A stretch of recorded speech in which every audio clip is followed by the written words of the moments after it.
Well, joining me now to discuss this and the wider implications are the columnist and broadcaster Milo Yiannopoulos and the journalist Edo Lodge. They're in our central London studios for us this evening. Very good evening to you both. Rennie, how do you feel about being called different because you're hardwired differently? I'm sure it's not something you've failed to hear before. It just seems to keep cropping up. Is it necessary? It's ridiculous. It's 50s thinking, you know. I mean, it's just so ridiculous, this biological determinism.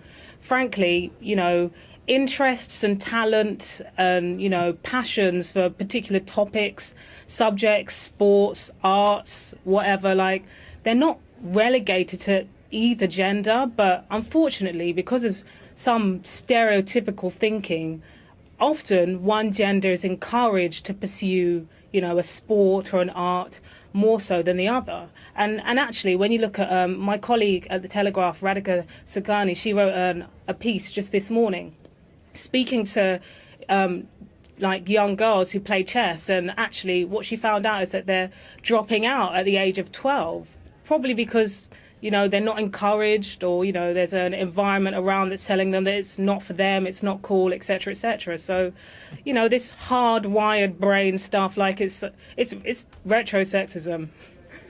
So, Milo Yiannopoulos, does it matter if men and women are wired differently, have different skills? No, it doesn't matter in the sense that they are equal but different, but it simply isn't true to say that there is no difference whatsoever between the aptitudes of men and women. And it is, without question, true that there are some biological differences between men and women, and we know that from our anatomy. But we also know it from experiments that we do on young children before they've had the opportunity to be socialized, the sorts of toys that they go for. And that holds true, actually, for other bits of the animal kingdom as well. Some of the reason why girls drop out of STEM subjects at college and chess clubs is because they keep losing.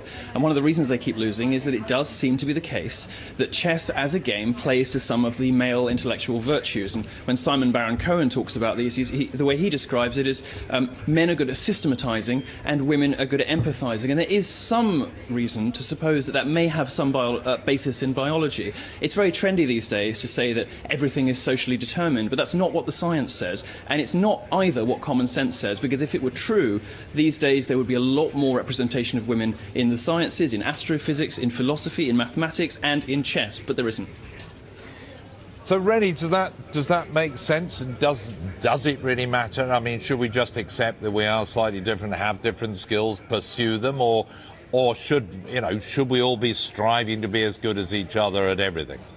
It seems really reductive, to be honest with you. I mean, if you look around at your, you know, male and female friends and families, you'll see a vast, like a huge wide variety and diversity in interests and talents and passions, right?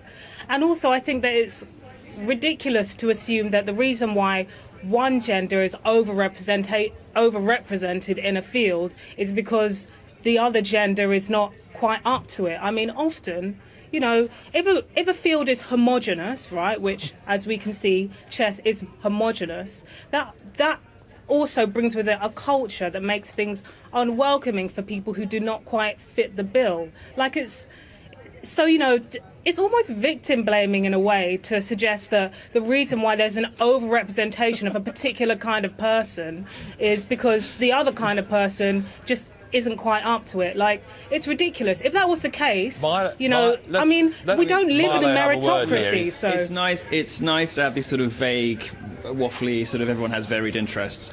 What the science suggests is that, for example, when it comes to IQ is distributed differently between the sexes. Now, IQ gets a really bad rap because it's not a great indicator of some things. It's said to be sexist, it's said to be biased towards white people, whatever.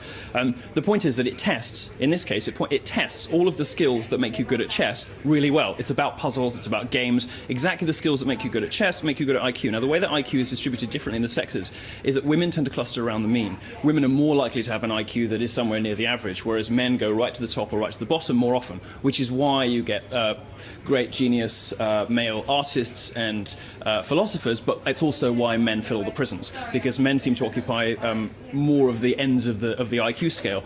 And now IQ is pretty much the best measure we have to predict whether somebody will be good at chess. And what it proves, and what it also proves, is that men and women can talk forever. It's been a pleasure talking to you both.